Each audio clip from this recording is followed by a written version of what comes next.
السلام علیکم۔ سورۃ الہمزہ کی پہلی آیت میں اللہ رب العزت نے ارشاد فرمایا ہے، ہر غیبت کرنے والے تانے دینے والے کی خرابی ہے۔ غیبت کرنے والے اور تانے دینے والے کو ایک وادی جس کا نام ویل ہے میں ڈالا جائے گا۔ اس جگہ پر بہت بڑے بڑے خچر کے سائز کے کالے بچھو ہوں گے جو ان کو ڈسیں گے، اور یہ بالکل سچ ہے اور یہ ہونے والا ہے۔ اللہ تعالیٰ نے ہر بات ہمارے سامنے کھول کھول کر بیان کر دی ہے۔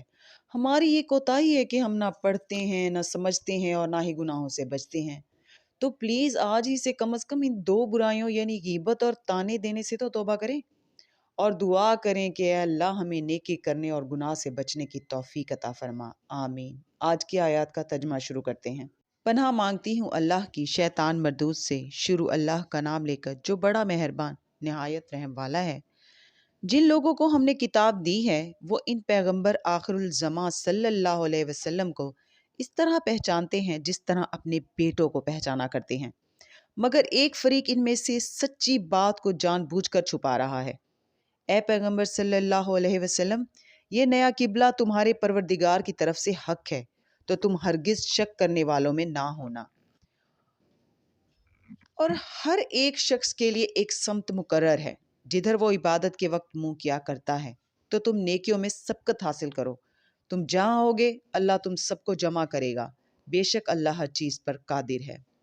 اور تم جہاں سے نکلو نماز میں اپنا منہ مسجد حرام کی طرف کر لیا کرو، بے شبہ یہ تمہارے پروردگار کی طرف سے حق ہے، اور تم لوگ جو کچھ کرتے ہو اللہ اس سے بے خبر نہیں۔ اور تم جہاں سے نکلو مسجد حرام کی طرف منہ کر کے نماز پڑھا کرو، اور مسلمانوں تم جہاں ہوا کرو اسی مسجد کی طرف رخ کیا کرو۔ یہ تاکید اس لیے کی گئی ہے کہ لوگ تم کو کسی طرح کا الزام نہ دے سکیں، مگر ان میں سے جو ظالم ہیں وہ الزام دیں تو دیں، سو ان سے مت ڈرنا اور مجھے سے ڈرتے رہنا، اور یہ بھی مقصود ہے کہ میں تم کو اپنی تمام نعمتیں بخشوں، اور یہ بھی کہ تم راہ راست پر چلو۔ صدق اللہ العظیم۔